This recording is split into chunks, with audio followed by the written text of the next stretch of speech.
नमस्ते कार्यक्रममा स्वागत गर्न चाहन्छु हामी यहाँहरूलाई म विवेक सिंह ठकुरी र मेरो yeah, if you've been watching this show, well, I was completely on a different zone because we've all been in under some sort of pressure these days. Corona को आफ्नो ठाउँमा छ र यो अहिले जुन टेरिटोरीको इस्युजहरू आइरहेको छ त्यसले गर्दाखेरि हामी सबैजना अलिकति दबावमा छौँ भन्दा फरक नपर्ला. I was just like, while I was waiting for the show to go on air, I was scrolling through my Facebook, and unfortunately, I just happened to scroll through a news that was coming out from a television channel in India, and that was too frustrating. It completely zoned me out of here and took me somewhere where I was kind of like really frustrated, angry, agitated, and that was the reason why when we started up with this live show, I was kind of like confused what to say and what not to say. It happens for every citizen of every country that loves his or her country, and I think it's the same with me as well. I love my country, Nepal, and we all have this huge self-pride, and why not? I mean, we've been a sovereign country for a long time, and we've never been ruled by anyone else like other countries. So we even had this habit of working under pressure or working under someone or being ruled by someone else. And that is one of the reasons why every time when things like these come up or surface, each one of us, all the Nepalese, they kind of feel like their blood is getting boiled out, and then they feel like ready to do anything for their country or for the countryman.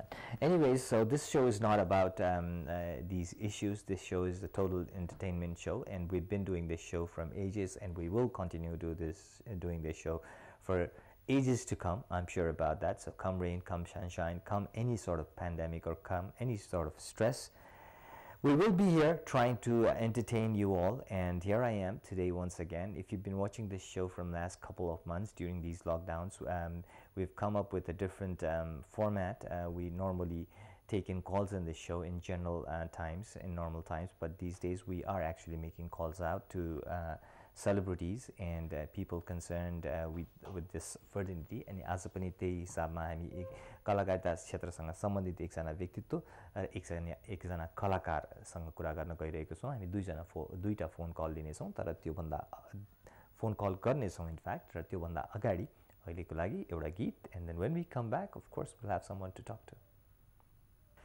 Silky बाल नेपाली चलचित्रको गीत.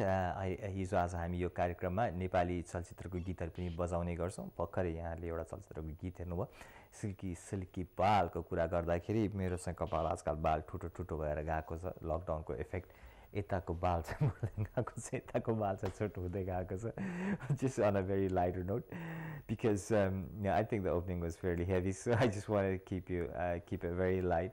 र चलचित्रको कुरा गर्नु पर्दाखेरि हुन त हरेक क्षेत्रमा हरेक व्यक्तिलाई र समाजका हरेक तह तबकामा रहेका व्यक्तिहरूको लागि यो कोरोना भाइरसको जुन महामारी छ, त्यो महामारीले निकै सपेटामा पारेको छ. आर्थिक रूपमा पनि धेरैलाई सङ्कट परिरहेको अवस्था हो, र आउने दिनमा पनि यो छिटै नै सकिहाल्ला जस्तो पनि अवस्था देखिँदैन. केही क्षेत्रहरू प्रत्यक्ष रूपमा प्रभावित भएका छन् भने केही क्षेत्रहरू चाहिँ अप्रत्यक्ष रूपमा प्रभावित भएका छन्. तर साधारणतया सम्पूर्ण व्यापार व्यवसाय हरेक क्षेत्र प्रभावित त भएको नै छ. त्यही क्रममा चलचित्र क्षेत्र पनि एउटा त्यस्तो क्षेत्र हो जुन क्षेत्र चाहिँ निकै नराम्रोसँग प्रभावित भएको छ अहिलेको महामारीले. र आजको त्यो सन्दर्भमा आज हामीले चलचित्र सङ्घका अध्यक्षज्यूलाई आमन्त्रण गरेका छौँ, मधुसूदन प्रधानजी. उहाँ आइसक्नु भएको छ हाम्रो भाइबर लाइनमा, सो उहाँलाई म स्वागत गर्न चाहन्छु कार्यक्रममा. नमस्ते मधुसूदनजी. नमस्ते ठाकुरजी, आराम हुनुहुन्छ? एकदम ठिक छु. हजुरको दिनचर्या कसरी बितिरहेको छ? जस्तो सबैको चलिरहेको छ त्यस्तै हो मेरो पनि, कुनै मधुसूदनजी, यो अहिले जुन भर्खरै हालसालै मात्र सरकारले आफ्नो सार्वजनिक नीति तथा कार्यक्रमहरू चाहिँ सार्वजनिक गरेको अवस्थामा यो परिप्रेक्ष्यमा चलचित्र सम्बन्धी क्षेत्रलाई चाहिँ अलिकति उपेक्षा गरेको हो कि यो समेटिएन कि भन्ने कुराहरू पनि आइरहेको छ. यहाँले कसरी हेर्नु भएको छ? अब सर्वप्रथम त हामीले जुन यो बजेट 76-77 मा जुन नसमेटेका कुराहरूलाई यसपालि हामीले बजेट सुझाव सम्बन्धीमा 77-78 बजेटको हामीले सुझावहरू सम्बन्धित निकायमा सबै ठाउँमा हामीले बुझाएकै छौँ, आशा छ।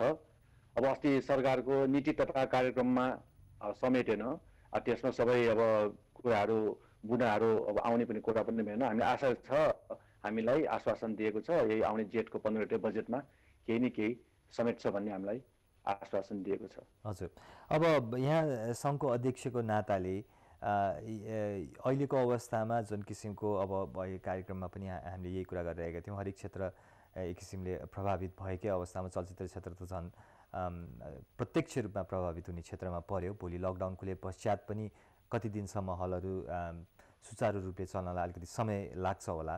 सो यहाँहरूको बजेटबाट चाहिँ कस्तो किसिमको आशा राख्नु भएको छ, सुझावहरू बुझाइसकेको कुरा गर्नुभएको छ, मिल्छ भनेदेखि चाहिँ के किसिमको अपेक्षा राखेको छ चलचित्र सङ्घले, अब बजेटले कस्तो किसिमको राहत दियोस् यो क्षेत्रलाई भन्ने यहाँले चाहनु भएको छ?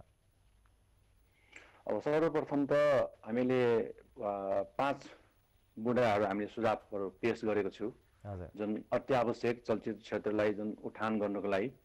जस्तै हामीले चलचित्र विकास शुल्कको विषयमा उठाएको छु। अब हामीलाई के छ भने यही एउटा क्षेत्र छ जुन कुरा करको एकदमै भार हामीमाथि थुपरेको छ। अरू व्यापारमा एउटा भ्याट लगाइन्छ, एउटा भ्याट लगाइसकेपछि अरू कुराहरू आयकर भनेको हाम्रो आम्दानी भएपछि आम्दानीमा हामीले त्यो बाँडफाँड गर्ने हो, दिने कुरा हो। अब हाम्रो यो चलचित्र क्षेत्रमा झन्डै हामीले 33-34% हामीले कर बुझाउनु पर्छ, 3-4 थरी छ। अब हामीले यो 15% विकास शुल्क बुझाउनु पर्छ, त्यस्तै 5% फेरि यो तपाईँको राज्य संहितामा गइसकेपछि जुन यो हामीले मनोरञ्जन कर भनेर स्थानीय कर 5% फेरि यसपालि बढाइदिएको छ। त्यो 13% हाम्रो भ्याट छ। त्यसले गर्दाखेरि 33-34% चाहिँ हाम्रो झन्डै त्यो ट्याक्सको चाहिँ हामीलाई भार पर्न आउँथ्यो। त्यसकारण हामीले नेपाल सरकारलाई, यो राज्यलाई के अनुरोध गरेको भने नेपाल सरकारले अरू जस्तै बोर्डलाई नेपाल सरकारले विनियोजित गरेर जुन बजेट दिन्छ त्यस्तै गरेर त्यो व्यवस्था हुनु पर्यो। त्यसकारण त्यो व्यवस्था हुनु पर्यो र त्यो व्यवस्था भयो भने हामीलाई त्यसले केही राहत दिन्छ भनेर एउटा बुझाएको छु। अनि त्यस्तै अर्को एउटा चाहिँ हामीले भन्सार महसुल छुट, जुन कुरा हामीले 75-76 हामीले त्यो छुटिएको थियो। हामीले कुनै पनि अब फिल्म सुटिङ गर्दाखेरि आउने इक्विपमेन्टहरू, साउन्ड सिस्टमहरू, जस्तै त्यसैमा सिनेमा हललाई चाहिने सामानहरू, एयर कन्डिसनर, पर्दा, कुर्सी, अब सबै उफर सर्भरहरू जुन हामीले नेपाल चलचित्र विकास बोर्ड को सिफारिसमा 2.5% भन्सार तिरेर हामीले ल्याउने गरिरहेका थियौँ निरन्तर रूपमा। अस्तिको गएको सालमा चाहिँ हामीले त्यो ल्याउनु पाएन, त्यसकारण त्यो पनि एउटा हाम्रो साह्रै हामीलाई चाहिँ समस्या पर्यो भनेर त्यो पनि हामीले सुझाव पेश गरेको छु। अनि सबभन्दा मुख्य कुरा त अब हेर्नुहोस्, व्यापारमा सबैको अब यो ब्याङ्कको कुराहरू छ, लोनको कुराहरू छ होइन। त्यो ब्याङ्कको कुराहरू, लोनको कुराहरूमा पनि हामीले चाहिँ के भनेको छु भने कमसेकम हामीलाई यो बेला कमसेकम सरकारले यो जुन ब्याङ्कको ब्याजहरू चाहिँ हामीले मिना पनि भनेको छैन। कमसेकम त्यसलाई चाहिँ हामीले कमसेकम 1 वर्ष, सम्भव छ भने 2 वर्ष हामीलाई चाहिँ समय चाहिँ दिनु पर्यो। त्यो अनुसार हामीले त्यो किस्ताबन्दी तिर्नुमा हामीलाई सहिलो हुन्छ। किन हाम्रो अब हल अहिले कस्तो पर्यो भने हाम्रो सिनेमा क्षेत्र भनेको सबभन्दा अन्तिममा खोल्ने किसिमको व्यापार पर्यो। किनभने अब यो हाम्रो अहिले आएको छ एकदम विडम्बना, यो कोरोना भाइरस। अब यो हुलमुल बस्नु नहुने, 5 जना भेडभाडमा जानु नहुने, एक आपसमै परिवारमै अब डिस्ट्यान्स बस्नुपर्ने छ। अब यो हाम्रो व्यापार कस्तो पर्यो भने त्यो हुलमुल गरेर एकदम मान्छेलाई भिडभाड गरेर हाउसफुल गरिसकेपछि भने त्यो चाहिँ चलचित्र व्यवसाय सफल भएको मानिन्छ। त्यसकारण चाहिँ हामीले त्यसलाई पनि मध्यनजर गरेर यो कुरा पनि हामीले पेश गरेको छु। त्यस्तै अनि अरू एउटा कुरा के छ भने सबभन्दा मूल कुरा यो हामीलाई एकदमै अरू पनि व्यवसायलाई परेको कुरा हो, यो विद्युत महसुलको कुरा। यो विद्युत महसुलको कुरा के छ भने अब डिमान्ड शुल्क भन्ने एउटा छ। त्यो डिमान्ड शुल्क चाहिँ सिनेमा हल चले पनि, कल कारखानाहरू चले पनि नचले पनि त्यसको एउटा फिक्स एउटा स्लट हुने रहेछ, त्यो हामीले तिर्नै पर्ने हुन्छ। त्यो किलोवाटको हिसाबमा जान्छ। मानिलिउँ 100 किलोवाटको हामीले कुनै ठाउँमा त्यो उपयोग गरेको छु भने त्यसको झन्डै 12-14 हजार रुपियाँ जान्छ फिक्स।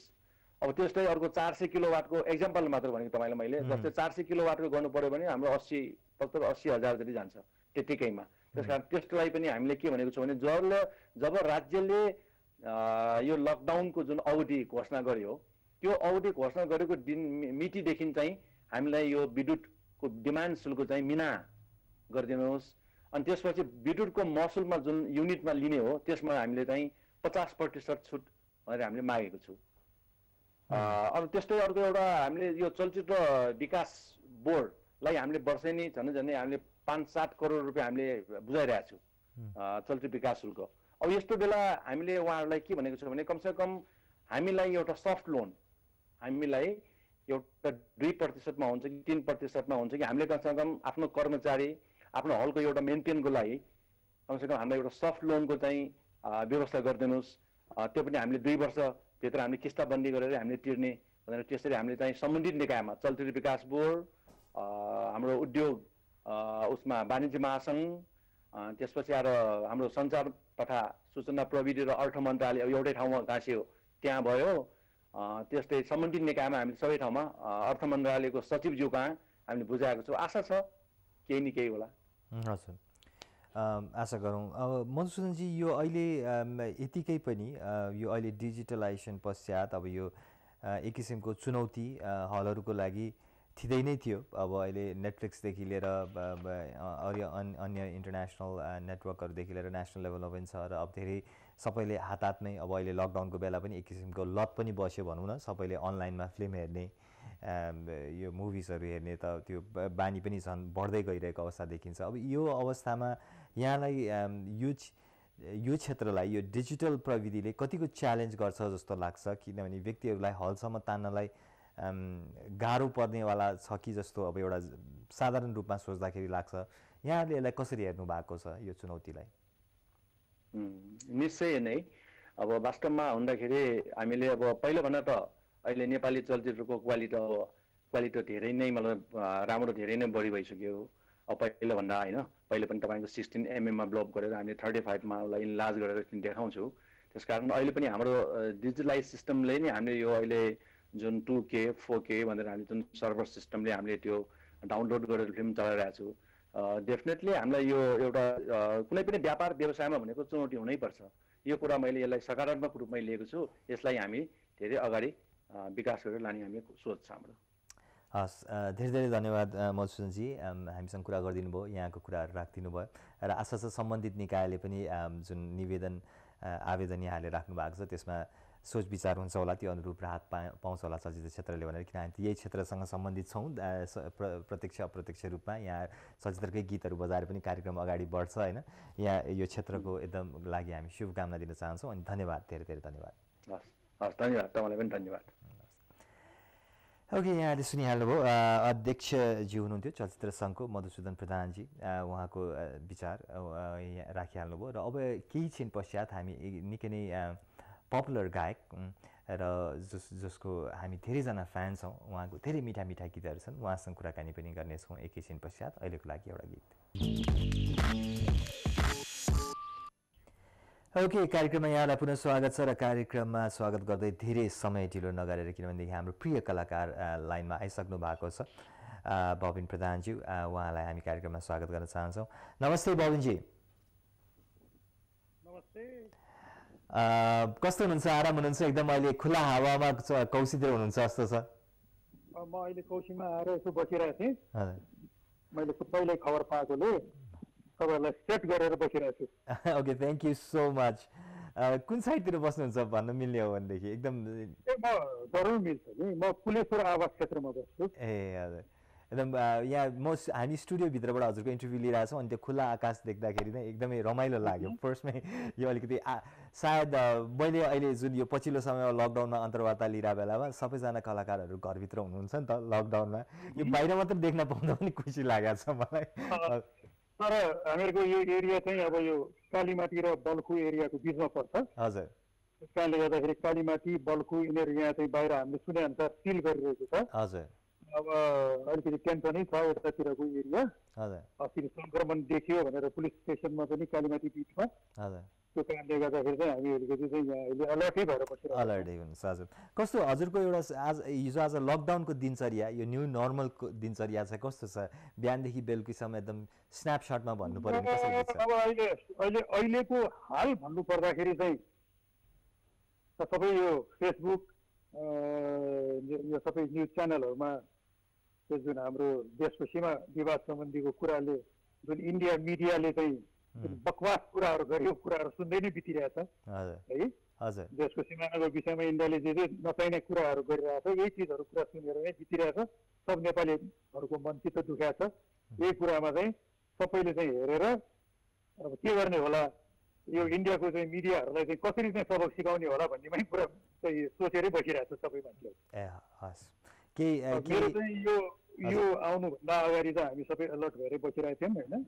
सबैले आफ्नो लकडाउनको पालना गरेरै बसिरहेका थियौँ र यो अहिले नयाँ कुरा चाहिँ यो सीमा सम्बन्धीको हाम्रो नयाँ नक्सा प्रकाशित भइसकेपछिको कुरामा जुन इन्डियाले चाहिँ यो नेपालप्रति चाहिँ प्रभाव गरिराखेर जुन कुराहरू गरिरहेको छ त्यसमा चाहिँ धेरै नेपालीहरूको मनमा चिदो भएको छ सबैले विरोध गरिरहेछ यही कुरा चाहिँ हेरेर बसेर अहिले बितिरहेछ हजुर बबिनजी अब यो कुरा निक्लिहाल्यो किन र यो कुरा अवश्य पनि अहिले मैले पनि यो कार्यक्रम सुरु गर्ने बेलामा पनि म एकदम जोन्ड आउट थिएँ किनभने यही कुरा मेरो पनि दिमागमा चलिरहेको थियो र लाइभ कार्यक्रम एकछिन त म अक्क न बक्क भएँ किनभनेदेखि त्यही यहाँ हजुरले भन्नुभएको जस्तै म पनि फेसबुकमा हेरेर बसिरहेको थिएँ क्यामेरा रोल भएछ त्यसपछि म अक्क न बक्क भएँ एकछिन लाइभमा होइन अब यो कुरा निक्लिहालेको हुनाले चाहिँ यहाँलाई कस्तो लाग्छ अब यो कुराको यो जुन इन्डियन मिडिया एक किसिमले एग्रेसिभ वेमा रङ इन्फर्मेसन्सहरू मिसलिडिङ इन्फर्मेसनहरू र जनस्तरमा जुन किसिमको हाम्रो एक किसिमको भावनात्मक सम्बन्ध छ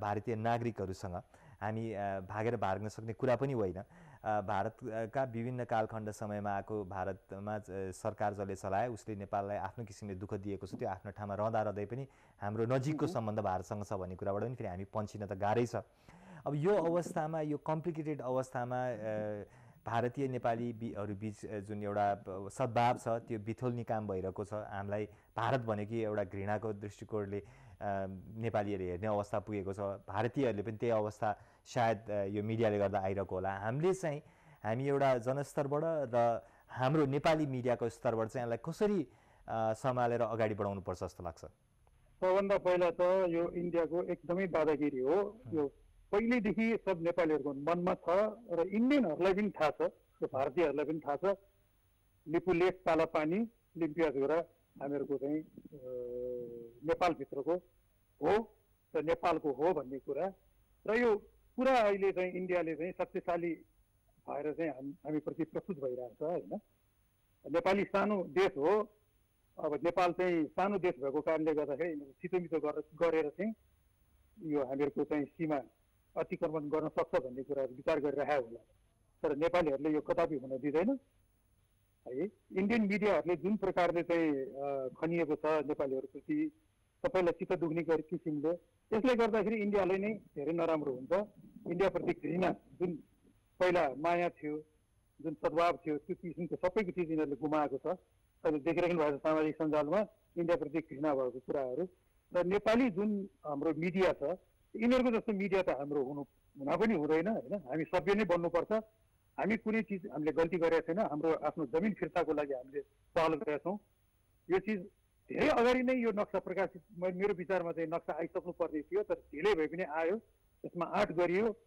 यसको लागि एकदम स्वागत योग्य छ यो चिज चाहिँ म पनि धेरै नै खुसी छु यस चिजमा र अब हाम्रो मिडियाले चाहिँ राम्रो तरिकाले एउटा डिप्लोमेटिक तरिकाले नै कुरा अगाडि सार्नुपर्छ यिनीहरूले जथाभावी जेसुकै भन्नुहोस् हामी संयम भएरै काम अगाडि बढ्नुपर्छ जस्तो मलाई लाग्छ पक्कै भाइ बबिनजी अब यहाँको गीतहरूको कुरा गर्दाखेरि जुन पनि गीतहरू आउँछ पहिलेदेखि नै धेरै नै रुचाइन्छ यहाँ एक किसिमको भनौँ न गहिरोपन रहन्छ यहाँको गीतमा भन्ने हामी सबैले श्रोताको हिसाबमा दर्शकको हिसाबमा बुझेको कुरा यो क्षेत्रमा एउटा प्रतिष्ठित नाम हुनुहुन्छ तपाईँ तर जुन रेटमा आउनुपर्ने हो त्यो अलि कम आउँछ कि जस्तो महसुस हुन्छ मलाई व्यक्तिगत रूपमा भन्नुपर्दा बबिन प्रधानका गीतहरू अहिले बिचमा यहाँले भन्नुभएको सही कुरा हो किनभने बिचमा मैले अलिकति ग्याप पनि गरेको हो होइन बिचमा थुप्रै गीतहरू रेकर्डिङ भइसकेको छ मेरो होइन र बिचमा धेरै कन्सर्टहरूमा पनि इन्भल्भ भएको थिएँ अनि यो बिचमा चाहिँ अब लकडाउनको पिरियडमा मेरो 2-3वटा गीतहरू रेकर्ड गर्नुपर्ने पनि अहिले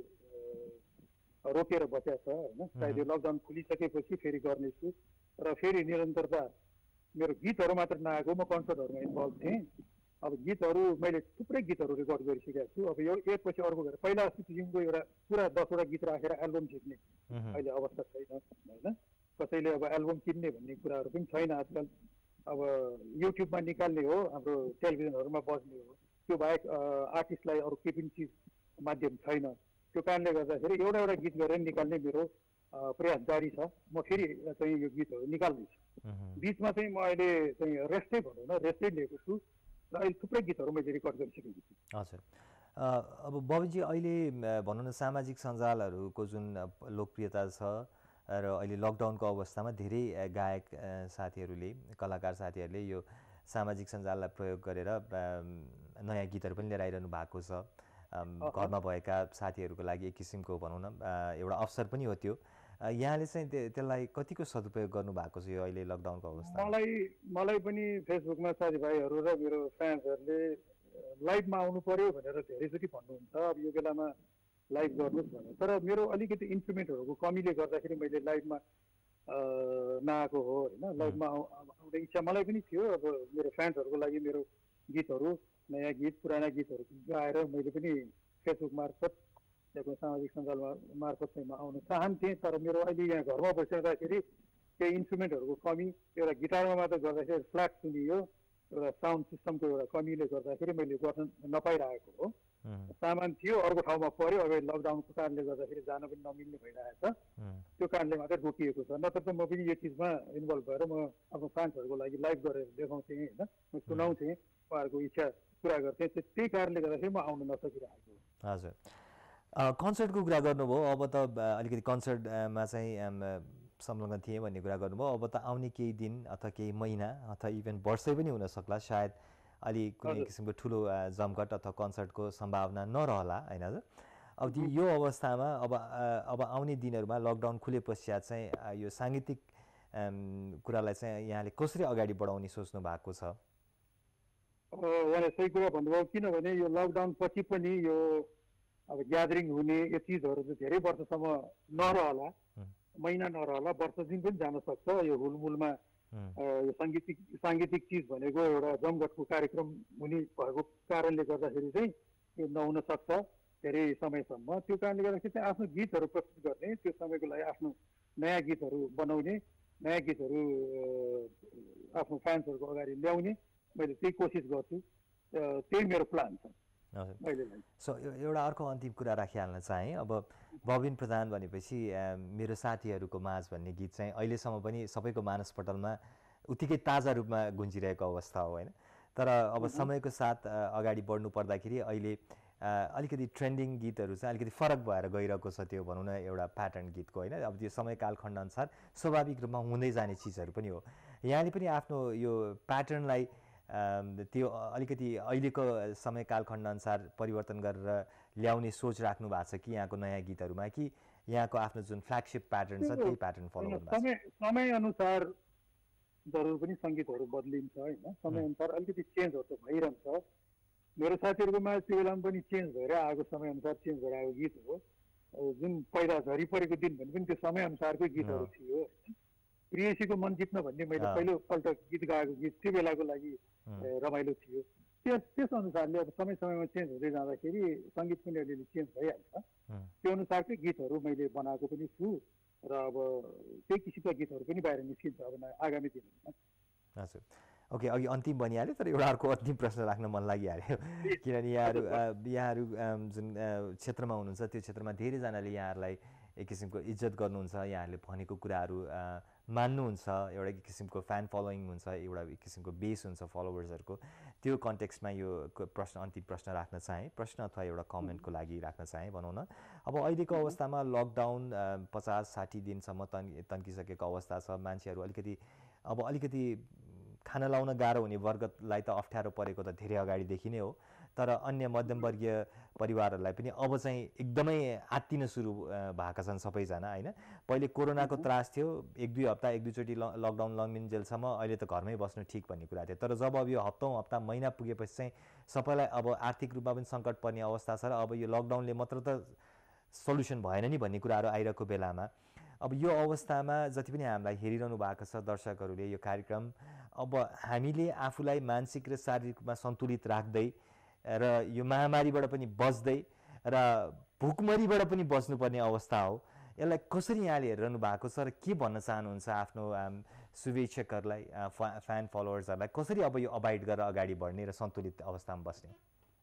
मलाई पनि धेरै दिनदेखि यही लागिरहेको थियो कि अब लकडाउनमा मात्र बसिराखेर कति दिन हो, के समाधान हुन्छ यसमा? विश्वमा चाहिँ यो चिजहरू बढ्दै गइरहेछ, नथाम्ने किसिमको छ र यसको लागि सुरक्षा अब के कसरी लिने? सरकारले पनि के किसिमको कामहरू गरिरहेछ? अहिले त लकडाउनै मात्र भइरहेको छ, टेस्ट पनि पर्याप्त भइरहेको छैन भन्ने जुन गुनासोहरू बेला बेलामा न्युजमा पनि आइरहेको छ, सुनिरहेका छौँ। हामीले त पूर्ण पालना गरेर बसिरहेछौँ अहिलेसम्म, होइन? तर यो कति दिनसम्म भन्ने मलाई पनि प्रश्न उठिरहेछ, सबैलाई उठि नै रहेछ र अब बिस्तारै बिस्तारैहरू पनि नपाउने अवस्थाहरू हुँदै जान्छ होला। अब बिहान मात्र बाहिर निस्किन दिइरहेछ सबलाई, बेलुकाको चाहिँ समय पनि काटिसकेका छौँ, होइन? त्यो कारणले गर्दाखेरि अब 5 दिनपछि एकचोटि मात्र निस्किने भन्ने पनि होला, सङ्क्रमण बढ्दै गइसकेपछि। अनि यसको समाधानको लागि अब माथिल्लो स्तरबाट सोच्नुपर्छ। यसको लागि बढी सबै एकदम बढी टेस्ट गरेर चाँडै यसको चाहिँ समाधान निकाल्नुपर्छ। यसै गरेर बसेर त हुँदैन, किनभने युरोपतिर धेरै नै टेस्ट गरेर यसको समाधान निकालिसकेका छ। कुनै कुनै देशमा अब लकडाउन खुलिसकेका छ। उहाँहरूको के हुन्छ कसो हुन्छ हामीले हेर्न पनि बाँकी छ। त्यही अनुसारले हामीले फलो गर्नुपर्छ जस्तो लाग्छ। यसको समाधान चाहिँ छिटै हामीले खोजेन भने तपाईँले भन्नुभयो जस्तो केही न केही अप्ठ्यारो परिस्थितिहरू फेरि एकदम नराम्रोसँग आउला भन्ने मलाई पनि लागिरहेछ। त्यो कारणले चाहिँ अब विचार गर्नुपर्ने कुरा चाहिँ के जस्तो लाग्छ भने मलाई छिट्टै नै केही न केही डिसिजन गरेर यो कोरोना भाइरससँग हामीले चाहिँ अलिकति लड्ने किसिमले चाहिँ अगाडि बढ्नुपर्ने हो कि या यो कोरोना भाइरसलाई चाहिँ अब हामीले आफैले आफ्नो इम्युन सिस्टमबाट नै मार्नुपर्ने हो कि भन्ने जस्तो मलाई लागेको छ, होइन? त्यो कारणले गर्दाखेरि चाहिँ अब सरकारले पनि एउटा किसिमले के जस्तो निर्णय चाहिँ ल्याउनुपर्छ जस्तो लाग्छ। यो लकडाउन मात्र गरेर समाधान होला जस्तो मलाई लागेको छैन। अब लकडाउन कति दिन?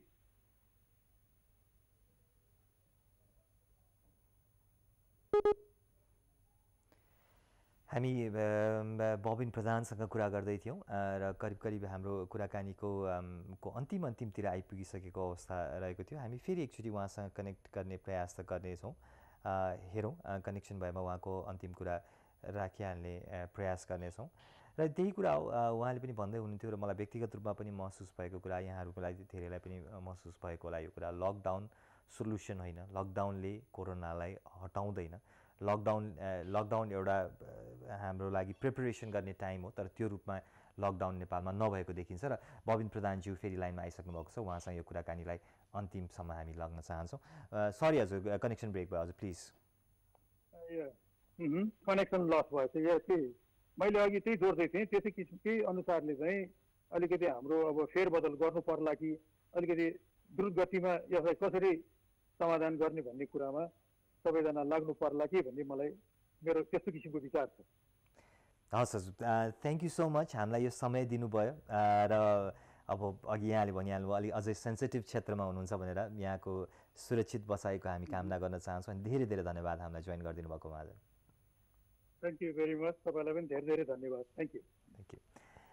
ओके, सो यस आजको दुवै कुराकानी हामीले सकाइसकेका छौँ, तर कार्यक्रममा अझै अलिकति समय बाँकी छ, त्यस कारण हामी केही गीतहरू पनि हेर्छौँ, हामी देखाउँछौँ।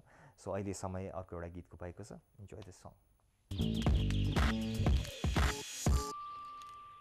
कार्यक्रममा यहाँहरूलाई पुनः स्वागत छ र कार्यक्रममा सदा चाहिँ आज पनि हामीले दुईजना कलाकारिता क्षेत्रसँग सम्बन्धित व्यक्तित्वहरूसँग कुरा गऱ्यौँ। पहिलो हुनुहुन्थ्यो मधुसूदन प्रधानजी, चलचित्र सङ्घका अध्यक्ष, र त्यसपछि निकै नै लोकप्रिय गायक बबिन प्रधान। र कार्यक्रमको करिब करिब अन्तिमतिर आइपुगिसकेका छौँ र अहिलेको अवस्थामा मनोरञ्जन कार्यक्रम रहे तापनि यो कार्यक्रममा हामीले मनोरञ्जनसँग सम्बन्धित कुराहरू मात्र बढी गर्ने गर्छौँ, किनभनेदेखि यो कार्यक्रममा गीत सङ्गीतले यहाँलाई मनोरञ्जन गराउने प्रयास गर्छौँ र कलाकारहरूसँग हिजो आज कुरा पनि गरिरहेका छौँ। तर सायद यहाँहरूको मनमा पनि मन दुखिरहेको होला। बबिनजीले पनि अघि भन्दै हुनुहुन्थ्यो अहिले हालसालको हिजो आजको समय फेसबुक हेरेर बढ्ता बितिरहेको छ र विभिन्न भारतीय सञ्चार माध्यममा आएका कुराहरू हेरेर नै समय बितिरहेको छ भनेर यही दिनचर्या यहाँहरूलाई को पनि छ होला, मेरो पनि रहिरहेको छ। अहिले कार्यक्रममा ब्रेकमा हुँदा पनि त्यही हेरिरहेको थिएँ र त्यो कार्यक्रम सुरुवातमा पनि त्यही हेरिरहेको थिएँ। साह्रै मन पोल्छ, साह्रै दुख्छ नि है। यो मन पोल्ने, यो मन दुखाइ सबैको, हामी सबै नेपालीको एउटै हो, किनभने हामी सबै नेपालीले हाम्रो देश नेपाललाई माया गर्छौँ र भारतीय सञ्चार माध्यमले जुन किसिमको स्तर आफ्नो प्रदर्शन गरेको छ, पहिले पनि गरेकै हो र अहिले नेपाललाई लिएर जुन किसिमको स्तर प्रदर्शन गरिरहेको छ त्यो निकै नै न्यून स्तर छ। त्यो स्तरमा गिर्नलाई सायद नेपाली सञ्चार माध्यम लाई निकै गाह्रो नै पर्छ र त्यो स्तर हाम्रो हुँदा पनि होइन। त्यसले गर्दाखेरि धेरैजना साथीहरूले सायद यो सोचिरहनु भयो होला भारतीय सञ्चार माध्यमले जुन हिसाबले कुराकानीहरू राख्छ, आफ्ना सवाल अथवा आफ्ना एजेन्डाहरू राख्छन्, ती सवाल एजेन्डाहरूलाई चाहिँ नेपाली सञ्चार माध्यमले किन त्यही रूपमा त्यसको रिस्पोन्स गर्दैन भनेर। तर समस्याको कुरो के भनेदेखि अब त्यो स्तरमा गिरेर गर्न सक्ने त्यो स्तरहीनता सायद हामी नेपाली सञ्चार माध्यमका कुनै पनि सञ्चारकर्मीमा त्यो स्तरहीनता चाहिँ देखिँदैन, छैन। स्पेसली मेन स्ट्रिम मिडियाको कुरा गर्दाखेरि अलिकति कहिलेकाहीँ युट्युबहरूमा अथवा अन्य सामाजिक सञ्जालमा एक किसिमको उच्रङ्खलपना पनि देखिन्छ नेपाली सञ्चार